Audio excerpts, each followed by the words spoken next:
दुनिया के सबसे ताकतवर देशों की लिस्ट में भारत अब चौथे नंबर पर आ चुका है। भारत से आगे बस तीन ही देश हैं, अमेरिका, रूस और चीन। मगर अब इन तीनों देशों के बीच भारत को अपनी तरफ खींचने के लिए एक जबरदस्त मुकाबला शुरू हो चुका है।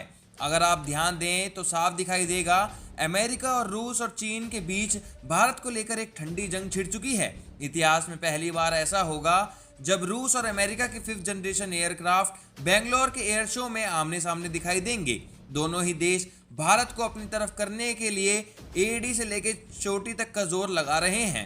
और तो और चीन भी पीछे नहीं है। भारत को खुश करने के लिए बीजिंग में रामायण का पाठ रखवाया जा रहा है। कैलाश मानसरोवर की यात्रा फिर से शुरू कराने का ऐलान भी कर चुका है। तीनों देशों को अच्छी तरह से पता है कि भारत तेजी से बढ़ती अर्थव्यवस्था है और एक बड़ा डिफेंस पावर बन चुका है।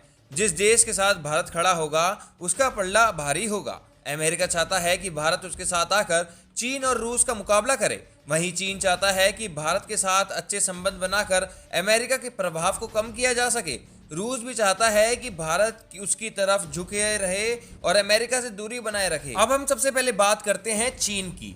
चीन ने बीजिंग में अचानक रामायण पाठ रखवाया और भारतीय विदेश सचिव विक्रम मिश्री से मुलाकात की। कैलाश मानसरोवर यात्रा दोबारा शुरू करने का भी ऐलान कर दिया। लेकिन आखिरकार चीन ऐसा क्यों कर रहा है, चलिए जानते हैं। चीन जानता है कि जब तक भारत के साथ रूस और अमेरिका खड़े रहेंगे तब तक वो भारत का कुछ नहीं बिगाड़ सकता।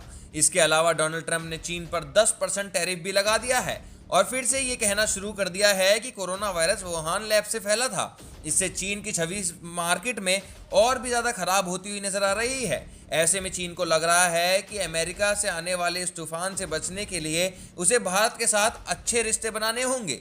इसी के चक्कर में चीन भारत को लुभाने के लिए लगा हुआ है। अब आते हैं रूस और अमेरिका पर। रूस देख रहा है कि कैसे डोनाल्ड ट्रंप भारत पर डोरे डाल रहे हैं, पीएम मोदी से फोन पर बातचीत कर रहे हैं, अमेरिका अपने हथियार बेचने की कोशिश कर रहा है। अभी तक तो रूस ही भारत को सभी तरीके के हथियार देता था और न्यूक्लियर रिएक्टर भी बनाता था। लेकिन अब डोनाल्ड ट्रंप चाहते हैं कि भारत रूस पर निर्भर ना रहे।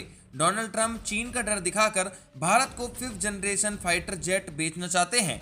अमेरिका ने चालाकी से भारत के तेजस विमानों के प्रोडक्शन में भी रुकावट डाल दी क्योंकि उसमें अमेरिकी इंजन लगने थे, लेकिन अमेरिका ने इंजन की सप्लाई ही रोक दी। वहीं रूस ये नहीं होने देना चाहता। रूस चाहता है कि भारत उसके 5th जनरेशन फाइटर जेट्स खरीदे और टेक्नोलॉजी ट्रांसफर की भी पेशकश कर सकता है। इसीलिए इतिहास में पहली बार रूस Su-57 और अमेरिका का F-35 बेंगलोर के एयर शो में आमने सामने होंगे। अमेरिका यही नहीं रुका। ट्रंप चाहते हैं भारत अब रूस का S-400 एयर डिफेंस सिस्टम छोड़कर अमेरिका का एयर ड्रोम सिस्टम खरीदे। ट्रंप ने हाल ही में ऐलान किया है कि वो एयर ड्रोम सिस्टम से भी खतरनाक एयर डिफेंस सिस्टम बनाने जा रहे हैं। यानी ये साफ है कि तीनों देश अमेरिका, रूस और चीन भारत को अपने पल्ले में करने के लिए हर संभव कोशिश कर रहे हैं। ये जंग जितनी दिलचस्प है उतनी खतरनाक भी। आने वाले समय में देखना होगा कि भारत किस दिशा में जाता है और कौन सा देश भारत की दोस्ती जीत पाता है। दोस्तों, आप क्या सोचते हैं इस पूरी वीडियो को लेकर? अपनी रिकमेंडेशन में जरूर दीजिए। मिलते हैं एक और नई वीडियो के साथ, तब तक के लिए जय हिंद, जय भारत।